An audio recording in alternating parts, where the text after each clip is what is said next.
আজকে রান্না করবো দুপুরের জন্য। আর এগুলো নিয়ে যাচ্ছি আমি বাইরে, সব কিছুই রেডি করে নেব। আর এই তো রান্নার জন্য সব কিছু নিয়ে আসলাম। এখন আমি কিন্তু রান্না উঠাবো। এই তো বাজার থেকে কি যেন পাঠাই দিচ্ছে, দেখি। এই তো বাজার কি দিয়েছে। আর আজকে মনে হয় হাঁসগুলোর অনেক চিল্লাপাল্লা করতেছে হাঁসগুলো। আর অনেকগুলো হাঁস আছে অবশ্য আমাদের এখানে। দেখি এটা কি নিয়ে আসছে।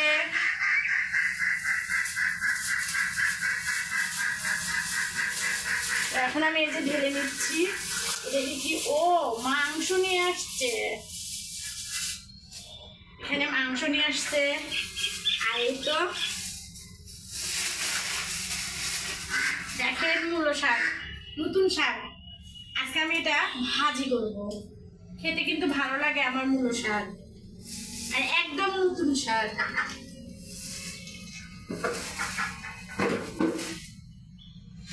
তো আমি এখন এগুলোকে আগে ধুয়ে নেব। একটু মাংস একদম সিনার মাংস নিয়ে আসছে। আর এই সিনার মাংস, আর এখানে হচ্ছে রগের মাংস।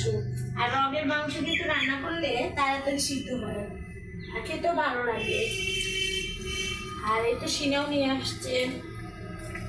তো আমি এখন এগুলোকে ধুয়ে নেব। তো মাংস আর শাক রান্না করার জন্য আমি এখন পেঁয়াজ কেটে নিচ্ছি।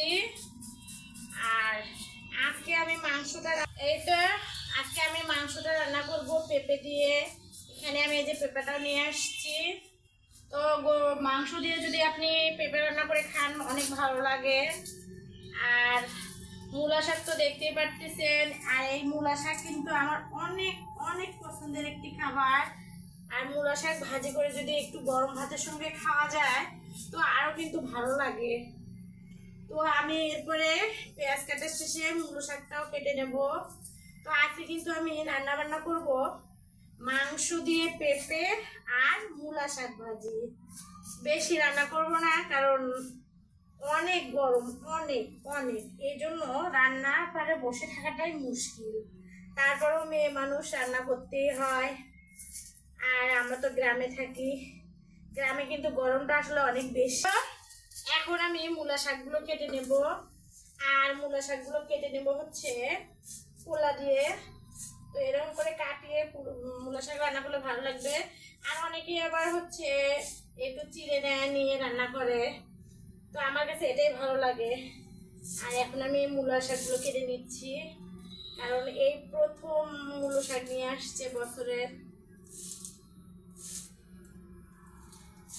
আর আজকে আমি আপনাদের সঙ্গে হয়তো বা আমার রান্নাবান্নাগুলো শেয়ার করতে পারবো না, শুধু কি রান্না করব না করব সেগুলোই আপনাদেরকে বলতেছি।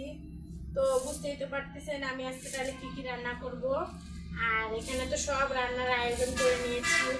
আর আমি প্রতিবারে একা একাই তো রান্না করি দেখেন। আর আমাকে হেল্প করার মতো কিন্তু কেউ নেই। যদিও থাকে হয়তো বা মাঝে মধ্যে যদি মেহমান আসে তাহলে আমাকে হেল্প করে। তো আমি কিন্তু একাই কাজ করতে বেশি পছন্দ করি। আর আমার ভিডিওগুলো ভালো লেগে থাকলে অবশ্যই আপনারা আমার পাশে থাকবেন আর আমার চ্যানেলটাকে সাবস্ক্রাইব করে দেবেন। আর এই দেখো আমি পেঁপেটা কেটে নেব। আর পেঁপেটা আমি একটু বড় করে কেটে নেব। মাংসের মধ্যে যদি একটু বড় করে না দেওয়া যায় তো গলে যাবে। তো আজকে কিন্তু আমি রান্নাগুলো কিভাবে করব সেগুলো আপনাদেরকে দেখাবো না। আমি আজকে একটু অন্য কাজে বিজি আছি, এজন্য শুধু আজকে আমি কি কি রান্না করব সেগুলোই আপনাদেরকে দেখাবো। পেঁপেগুলো এইভাবে কেটে দিলাম আলুর মতো করে। আর পেঁপের তরকারি কিন্তু আসলে সবসময় খেতে ভালো লাগে না, কারণ পেঁপে যত ভালো করেই রান্না করে তারপরেও আমার কাছে ভালো লাগে না। মাংসগুলো আমি গরম পানি দিয়ে ধুয়ে নিয়েছি, এজন্য এই কারণে এরকম হয়েছে। তো আজকে আমি এই মাংস দিয়ে আর এই পেঁপে দিয়ে রান্না করব। আর এখানে হচ্ছে মূলো শাক, আর এই মূলো শাকটা ভাজি করে নেব। তো বন্ধুরা আজকে কিন্তু আমি এতটুকুই রান্না করব।